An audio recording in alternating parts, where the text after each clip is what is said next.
Filipinos and for our children. So every time I pitch, I like telling a unique story just to make it exciting for myself. So today I'm gonna tell you about Sir Ken. Sir Ken is a DRRM instructor that we met to consult with this project. He told us a very interesting story. He was frustrated because every time his school would do earthquake and fire drills, he would see his students just play around and just joke around. The students did not see the value of what they were doing back then. Then the inevitable happens. A 6.3 magnitude earthquake strikes Quezon City, hitting his school. What he saw next shook him. He saw his students crying.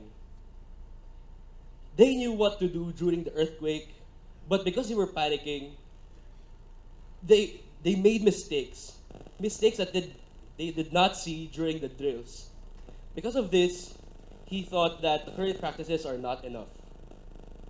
So we at Ania wanted to know if this problem existed somewhere else, anywhere else. And to our surprise, it did. So, okay, sorry, go back one slide. Okay. So based from the interactions we've had with different stakeholders, they said that students are not able to see the effects of disasters firsthand, and students do not get to make decisions during these simulation drills, which is important for things that are dynamic and high stress like disaster situations. So based from this, we came up with this design challenge. How might we simulate extreme disaster situations to show its effects to the environments of our users? And our next design challenge is, how might we enable active participation in disaster situations without exposing our users to danger? So our solution is a disaster preparedness simulator. The disaster preparedness simulator is a learning package composed of 4 different components. The most important is the virtual reality simulation of various disaster situations set in the Philippine context. Okay, so this is what we've done so far. We have been able to build partnerships with various stakeholders in the Philippines. We developed 3 different scenarios. We tested it with various stakeholders and delivered it to schools all over the Philippines. So we targeted urban poor communities in Malabon, and we went as far as Camarines Sur, which is 15 hours away from Manila. So we developed these 3 disaster situations. An earthquake scenario set in a school, a typhoon and flood scenario set in a house, and our biggest simulation is a typhoon and storm surge, which is set in a barangay, the smallest local community unit in the Philippines. So our impact so far, with 214 days to spend, we have been able to build 8 partnerships, have over 500 plus participants in our activities, and develop 3 different scenarios. So our impact goes farther than the numbers that I've shown you. We were able to build meaningful partnerships with different organizations and communities that were able to foster innovation in their own communities.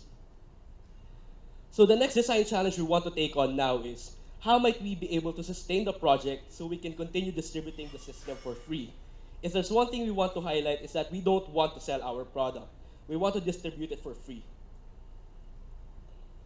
Okay, so the next design challenge we want to take on is, how might we be able to distribute the disaster preparedness simulator to as many schools as possible?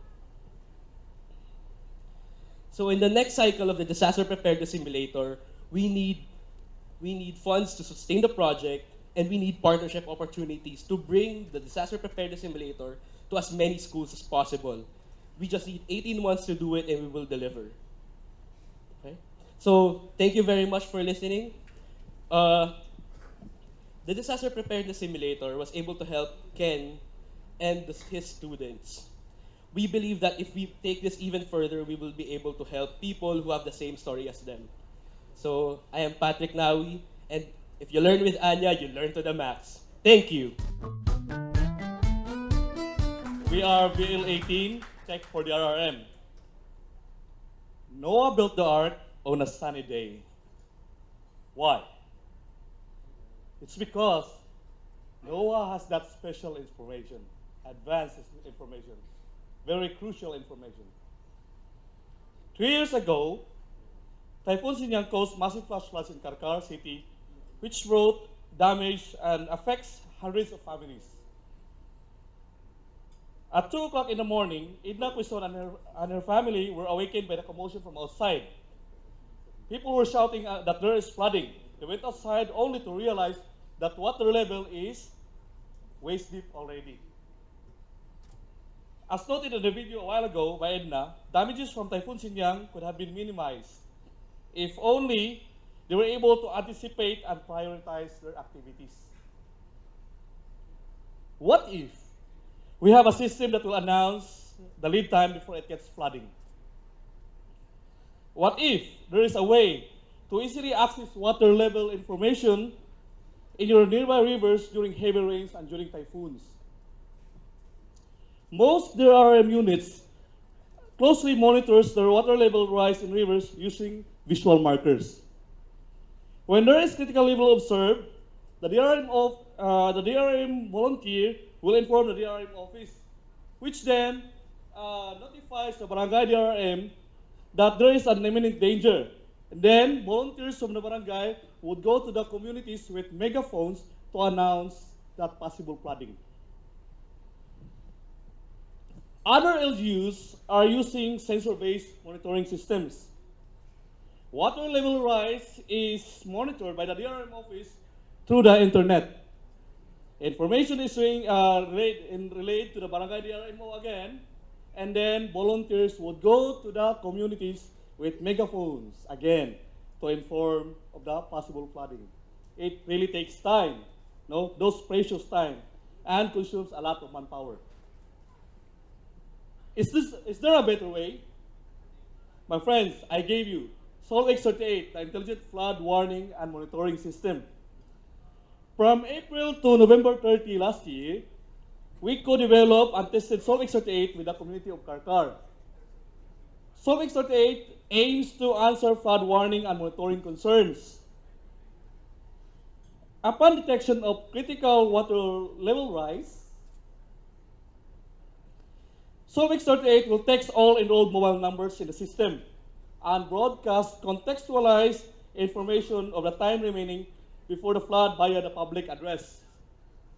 The system will broadcast lead time and instructions in local dialect so that even little kids will be able to understand the information. Mga bata, kayo pagdula doon sa sapa. Pauli sa inyong mga balay. That's how it's gonna be, you know? Mga There's higala. that broadcast. Lucia ang inyong mga Okay. So SolveX38 can broadcast in any local language around the world. If it would be in Bangladesh, it would be in... Okay. DRM officers can also call SolveX38 to give instructions to the community so that there will be coordination. No? So during flooding scenario,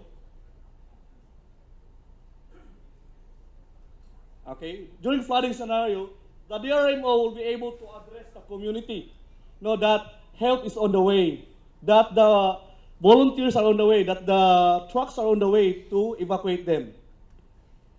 On-demand text update is also available. By just texting get level, SolveX38 will reply with the real-time water level in the river. No alarm, no danger. If you want to be sure, just text get level. During calamities and flooding, SolveX38 public address system can be accessed by the DRM officer to provide instruction to the community resulting to better coordination. Because we have this information, so how to coordinate, where to pick up the community, the residents, that would give that advantage. Informed decisions are crucial to DRM. With SolveX38, less DRM staff are required to inform community of the impending danger.